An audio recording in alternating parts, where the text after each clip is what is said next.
Hello everyone, welcome back to Tap and Sack. Today we've got a new unlocking video for Spellslingers and right in time just after yesterday's card balancing update. And today's Spellslinger is Angrath. He's the red-black aggro Spellslinger that likes to deal damage and then make your own creatures become bigger and more powerful. So let's pump some iron and play some games. Here we are at the Spellslingers page. We've got Angrath, one of the last few Spellslingers yet to be unlocked. And as you can see, post-balancing update, his two signature cards have been updated and we'll go into that pretty soon. But first, let's unlock him. Who do I beat up first?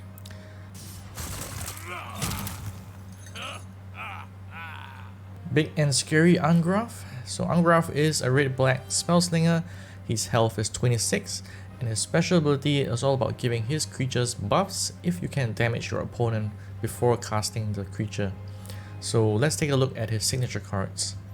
So the first signature card is Searing Chains. It's an artifact. So similar to Vivian, she has her arc bow.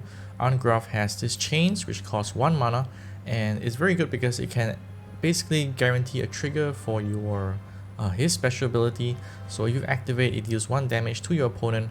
So if you cast this and activate before you cast any creatures, then all your creatures will get +1/+0. So very good, and I think very useful. If you can get it out on first turn, would be great, and then subsequently all your creatures will be bigger. Shipwrecker is one of the cards that was just rebalanced in the latest update.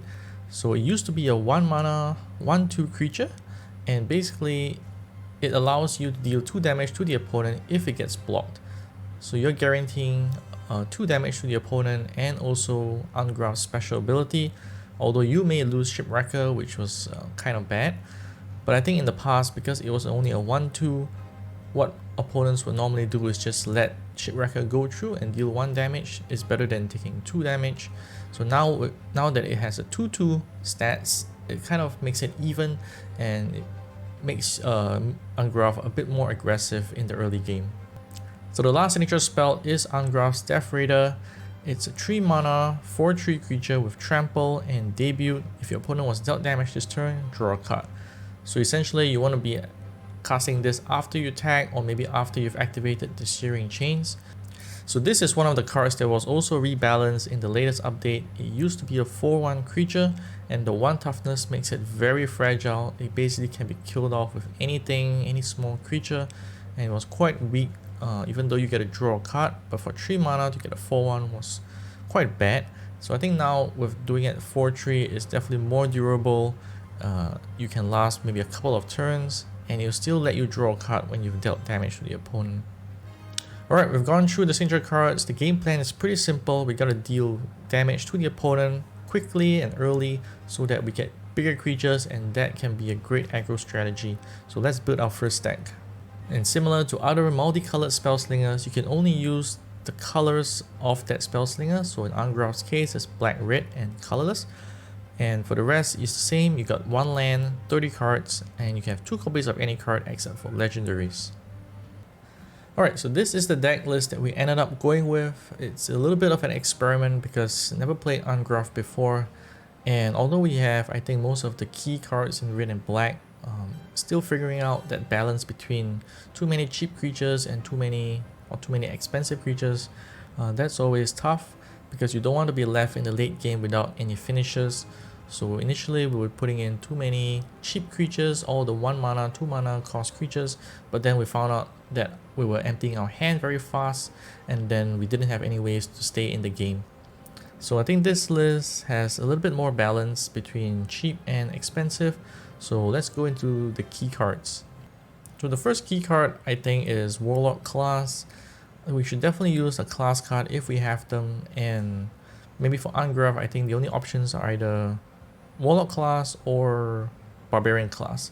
And I have not seen Barbarian class be in play at all, so I think Warlock class is still better because you do get the 1 mana Quasit, which is great. It's a cheap creature, and then at stage 2 you get Sign of Ill Omen, which can serve as a creature removal and let your creatures attack.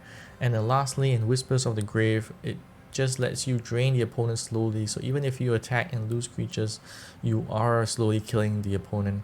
So I think Warlock class is still the best class card to put in if you have it. Vengeful Brute can be a bit controversial. It is quite useful in Kaya decks and maybe a little bit useful in Angrath as well. So the thing is that it deals 2 damage to each player, so you will get hit for 2 as well. But considering that it's a 2 mana, very cheap, and you get a 3/2 creature, and you can also trigger Angrath's special ability, I think it's a fair price to pay. So we put 2 copies of this in to fulfill the aggro component. We haven't really seen it in play that much, but I think if that 2 damage can help you buff your creatures or deal a finishing blow to the opponent, then it can be quite useful. Daggerclaw Imp is our only flying creature right now, so it is cheap for 2 mana and it's a 3/1. So the only downside is that it can't block, but if you're able to trigger Angrath's special ability before casting this, then you're actually getting a 4/1 flying. If the opponent has no flyers or no creatures with reach, isn't playing red or black with burn spells or that destroy spells, then this can deal 3 or 4 damage each turn, which is very important. Ragerunner seems like it's another card really just made for Angrath. It is red-black and you can give it haste or give it sneak. So depending on the situation, you might want to deal some extra damage quickly as soon as possible, and that's when haste comes into play. But if they have big blockers, then you want to cast this for sneak. So 2 mana 3/1 again is very aggressive but very weak on defense. So it's going to die after 1 hit. But if you can get it to 4/1, that is going to be quite impactful and can help you win the game. Yeenoghu is a legendary creature, so only 1 copy in the deck. But I think it's good because if you cast this in the late game, it can be cast in the early game and the late game. So if you cast in the early game, it's still a 2 mana 2/2 with haste and trample. And in the late game, if you have lots of small creatures that can't get past, then you can actually turn this into a 10/10 creature with haste and trample, and can help you also win the game and deal trample damage against the opponent's blockers. I just like Zozu a lot because firstly it has haste, so again catching the opponent by surprise is a big thing for aggro decks, and it can grow very big if the opponent does not do anything after the first attack. So maybe the first attack, maybe it's a 5/4, 4/4, but after that, if Zozu is still alive, it will become, you know, a 10/4 or 11/4. So the downside is that it doesn't have trample, so you do need a way to give it that. But if you can get rid of the opponent's blockers, then dealing 10 damage at 1 go is great. I added Goblin Field Rusher in after some trial and error because I think with the haste and the extra creature, it will be great synergy with Angrath. For example, if you use Searing Chains to deal 1 damage to the opponent, then Angrath's ability triggers and you cast Goblin Field Rusher, so you're actually getting a 3/2 creature with haste and a 3/1 creature with haste for 4 mana, so that's a total of 6 damage with haste, and you can really deal a lot of damage with that. It is more of expensive at 4 mana, but this is one of the late game cards that I think can actually make a difference and can help you deal that last remaining points of damage that you need to win.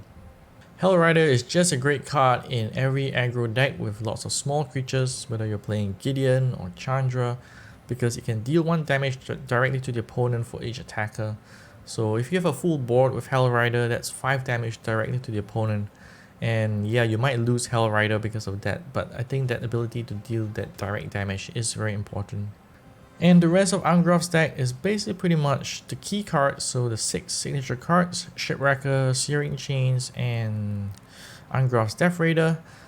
Haven't actually got to see the new Death Raider out and see how good it does with the 3 toughness, but the rest of the cards are standard, so double shock to deal, get rid of blockers, Pouncing Lemur, just a good 1 mana attacker, Burn Through, some people don't like it, but it can also clear the way for your attackers, because it deals 1 damage and also prevents an opponent's blockers from blocking. Now that we've got his deck built, let's go play some games and see if Angrath is as menacing as he looks. Teferi. He's also got some balancing updates, so we got a starting hand of 4 cards. I think it's fine, so let's keep this. It's time. What do you fight for? Paladin class. I believe his Teferi's staff has an update so they can get traps, any trap in the game rather than just from his deck. So let's see how that plays out. We've got Tolerant Academy. Okay, so nothing on turn 1, which is good.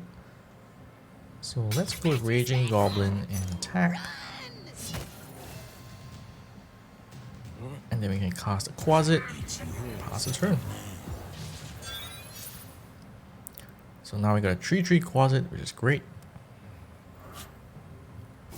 Millstone, okay. Shock and Iguana. Alright, so probably we get our Sign of Ill Omen here. And now we can attack. Unfortunately, we don't have 2 creatures to cast, but we can cast Iguana for a 5/2, pass the turn. So right now, some of the cards that we hope to get in the later game would be the Goblin that creates 2 Hasty Goblins, as well as Hell Rider, which can deal damage directly to the opponent. Wow, looks like they're really full on with the artifacts. Okay. I could do Sign of Ill Omen, but then I won't be able to cast anything. So I think I'm gonna do Burn Through. And attack with 3 creatures. And then I can cast 2 of the Lemurs for buffs. And pass the turn.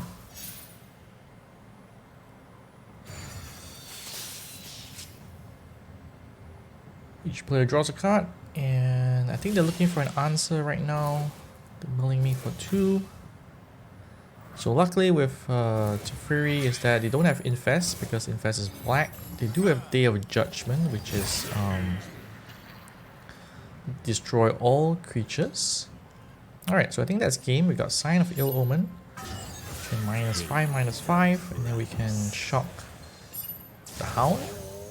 And then we can swing in for the win. So this is what Angrath is supposed to be about. Just super aggressive with cheap creatures, make all your creatures more powerful with the +1/+0 buff, and then just overwhelm the opponent. So it works great when you got a great hand, but sometimes it just fizzles out. Okay, Nahiri again. Let's just keep this.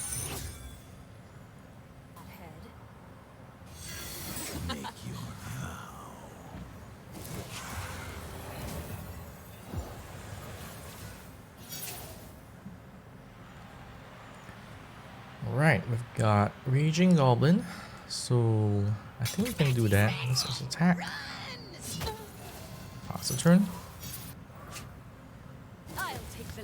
Vanguard's nice. So I think I'm gonna shock it and then just attack. And then let's do Searing Chains. Pass the turn. Ooh, nothing. So it looks like they might have the trap. They might have the trap that is Immolating Gyre that destroys an attacking creature. Immolating Glare, sorry. Yep. So that's okay. We can still deal 1 damage and then cast a bunch of stuff. And I'll Quasit. We can pass the turn. There's the Flame Coil again. Ooh, Zozu. Zozu is great. Do we need to deal an extra damage? No, let's just leave it.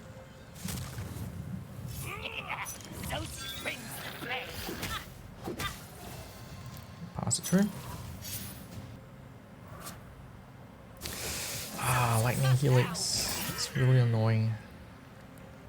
Alright, so let me do Searing Chains. Now I'm gonna do Yeenoghu. So it will sacrifice that guy, but I do get a buff. So I think we still net positive on damage. Let's cast Iguana. And pass the turn.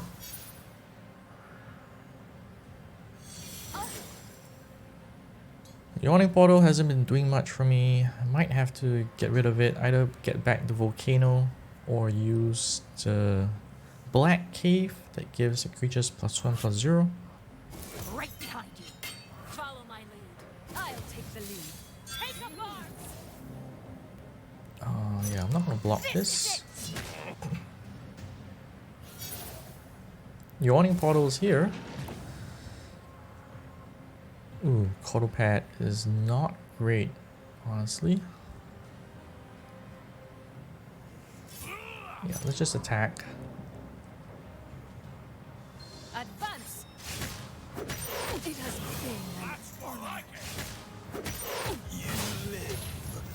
Pass the turn. This is it. Sun Titan. Wow. Question, should I risk everything on giving this a +6/+6? These souls are mine.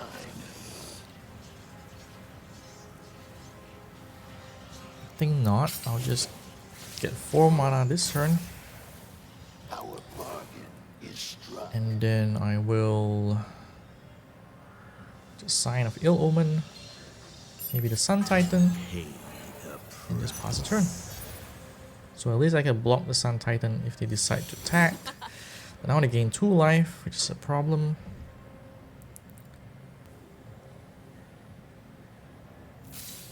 Don't break it. So Sun Titan triggered, but did they draw a card? I might just pass this. Hopefully we get a shock or something that can deal damage. Searing Chains.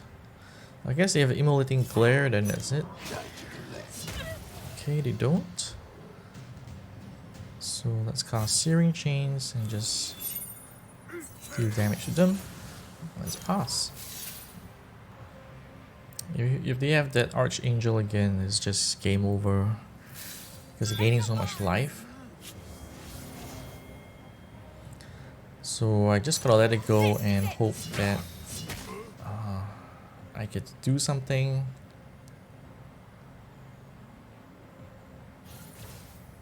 Alright, we got our revenge against Nahiri. You're It not was a close call. Cotopad actually won us the game, to be honest, thanks to Yawning Portal. So not exactly the perfect Angrath game plan, but yeah, still a win. I hope you enjoyed this unlocking video for Angrath. I think the timing is just right because it comes right after the latest balancing update. So we get buffs on 2 of his key signature cards, Shipwrecker and the Death Raider. So I think it makes Angrath more viable now. Previously he was just a little bit weak like Chandra, but now I think he can stand a little bit better on his own. So I hope you give Angrath a go. I think he has a lot of potential now. He's definitely stronger on the aggro front. And also leave a comment if you have some cards you want to recommend that can be used in the higher tier games, such as in Mythic or in the events. And do remember to subscribe if you want to watch more videos on Spellslingers as well as Magic the Gathering content. We also play Arena as well as live Commander games. You can also check out our website at tapandsec.com where you can read more articles and reviews on Magic the Gathering. So we're tapping out now. Hope you guys stay safe, take care, and see you guys next time.